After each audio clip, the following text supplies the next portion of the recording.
Okay, in this post we will be discussing how to attract and find good quality long-term tenants. Having a rental property that is in good condition will go a long way to attracting a good low-maintenance tenant. Ask yourself, would you live in your own rental property in the condition that is currently in? If not, what quality tenant would? This not only concerns the physical condition of the house, but also its location. Is the property in a good neighborhood? In general, houses that are in areas in which most homes are occupied by tenants tend to lean towards attracting other low quality tenants. Therefore, when you look for a property, if you haven't bought one yet, look for properties in neighborhoods that have a high owner occupancy rate. This will attract better renters.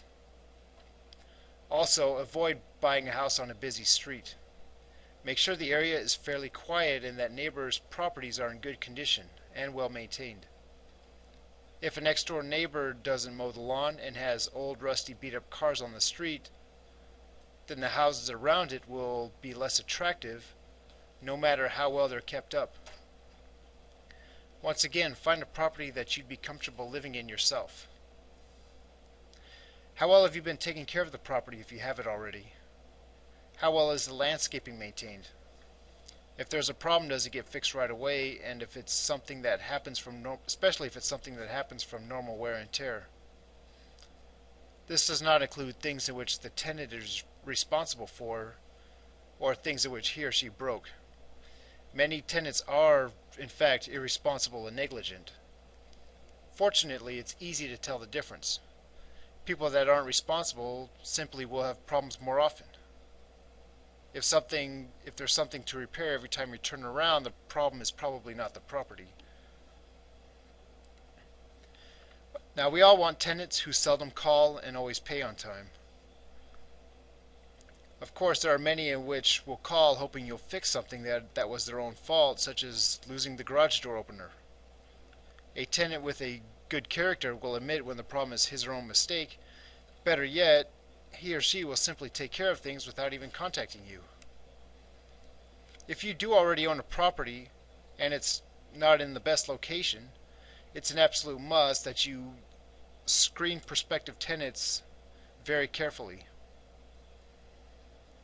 At a minimum, you should always ask for their credit history, proof of ID, job history, rental history, and at least 3 references. And definitely call and follow up on every single one of these. And don't trust your gut instincts.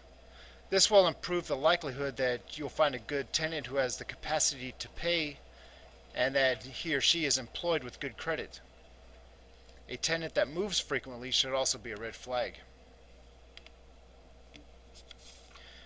A final important point that I wanted to make was that you must treat your property like a business.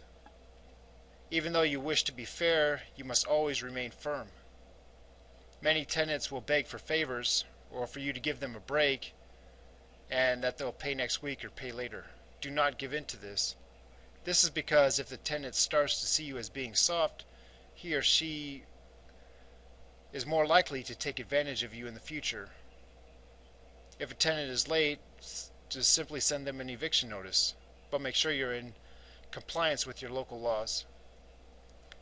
It's understandable that sometimes life does happen, but these things in reality are rare.